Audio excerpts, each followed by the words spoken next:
सोलापूर शहरातील सेटलमेंट परिसरातील भूषण नगरामध्ये धर्मांतराचं प्रकरण उघडकीस आलंय।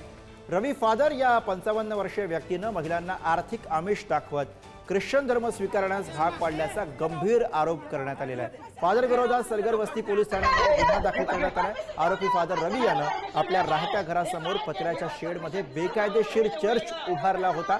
तुमचे देव शैतान आहेत, त्यांना पाण्यात टाका आणि आमचा देव स्वीकारा।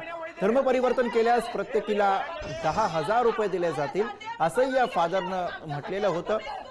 तसंच धर्मांतराच्या विधीचा भाग म्हणून महिलांना लाल रंगाचं पेय आणि ब्रेड खाण्यास दिल्याचा आरोपही करण्यात आला। हा प्रकार घडत असल्याचं लक्षात येताच महिलांनी हिंदू महासभेशी संपर्क साधला आणि या प्रकरणी पोलीस ठाण्यामध्ये तक्रार दाखल करण्यात आली आहे।